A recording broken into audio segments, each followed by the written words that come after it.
మేము కూడా ప్రొవోక్ చేయాలనుకుంటే మేము కూడా మాట్లాడచ్చు సార్. మేము కూడా చెప్పొచ్చు 30% కమిషన్ అని వాళ్ళ ఎమ్మెల్యేలు అంటున్నారు, 20% కమిషన్ అని సెక్రటేరియట్ లో ధర్నాలు అవుతున్నాయి. వంటంతా వండి పెట్టాక గంట తిప్పి అంతా నేనే చేసిన అన్నట. ఇలా వీళ్ళ పరిస్థితి అట్లా ఉంది అధ్యక్ష. చేసినారు, రైతు భరోసా ఇచ్చినారు, రైతులకు బోనస్ ఇచ్చినారు, పేం బంగారం ఇచ్చినారు. ఏది ఇచ్చిన అధ్యక్ష? నా విద్యార్థి సోదరులకు స్కూటీలు ఇచ్చినారు. ఇంకో మాట, ఇప్పటికి కూడా త్రిపురాల రోడ్డుకు నేషనల్ హైవే నంబర్ రాలేదు. దాని మీద నిలబడి ఉన్నా నేను. గౌరవ ముఖ్యమంత్రి గారు ఏం మాట ఇచ్చారు అధ్యక్ష వాళ్ళకి? నేను వస్తేనంటే టీ తాగినంత సేపట్లో చేస్తున్నారు. టీ తాగిపిస్తలేరా అధ్యక్ష ముఖ్యమంత్రి గారికి? మీరు అస్సలు ఇస్తలేరా? 15 నెలలైనా ఇంకా గత ప్రభుత్వం కాదు సార్. మీరేం చేస్తారో చెప్పండి. మా రైతుల పంట పొలాలు ఎండిపోతుంది అని చెప్పేసి ఈ రోజు తమ ముందు ప్రభుత్వం విన్నవిస్తున్నారు అధ్యక్ష. గత 10 సంవత్సరాల్లో కేసీఆర్ ప్రభుత్వంలో ఏ రోజు ఇలాంటి క్వశ్చన్ రాలే అధ్యక్ష.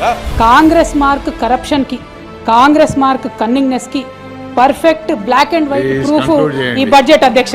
వేణుగోపాల్ రెడ్డి బిల్డర్ అధ్యక్ష మనం కాంగ్రెస్ పార్టీకి ఓటు వేయాలని చెప్పేసి వాళ్ళ సిస్టర్ చెప్తే, సిస్టర్ ఎందుకు అని వాళ్ళ బ్రదర్ అడుగుతుంది అధ్యక్ష. బిల్డర్ మనం మార్పు కావాలి అని చెప్పేసి అని చెప్తాడు అధ్యక్ష. మొన్న చనిపోయింది అధ్యక్ష, ఆత్మహత్య చేసుకున్నాడు. ఆ సోదరి మరి చెప్తుంది, మా తమ్ముడు ముఖ్యమంత్రి అంటే రేవంత్ రెడ్డి గారి నమ్మకంతో మార్పు కావాలని చెప్పి నన్ను కాంగ్రెస్ పార్టీకి ఓటేయమన్నాడు.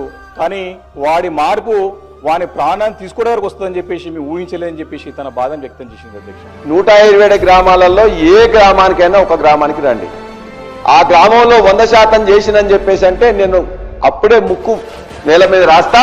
రేవంత్ రెడ్డి గారు మా జిల్లాకి అద్భుతం చూపియాల, లేదంటే ఇంకో 2.5-3.5 సంవత్సరాల్లో అదే పాలమూరు జిల్లా కాంగ్రెస్ పార్టీకి భూతాలు చూపిస్తాడు. బీడీ కార్మికులు పడే కష్టాలు వర్ణానుతీతం అధ్యక్ష, వారికి కూడా తెలుసు. కాబట్టి తెలంగాణ అంటే ప్రకృతి, తెలంగాణ అంటే కల్చర్, తెలంగాణ అంటే ప్రజాస్వామిక సంస్కృతి.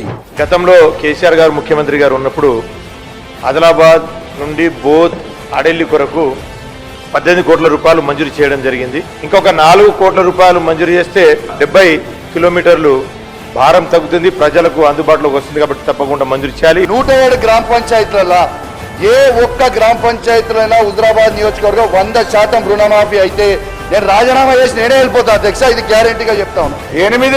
12,000 కోట్ల రూపాయలు ఇవాళ రైతు భరోసా డబ్బులు ఎగ్గొట్టిండ్రు.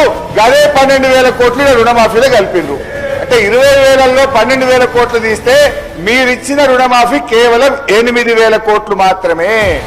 జైళ్లకు భయపడం, కేసులకు భయపడం, అడుగుతూనే ఉంటాం. మీ 420 హామీల విషయంలో అడుగుతూనే ఉంటాం. జై తెలంగాణ, జై కేసీఆర్.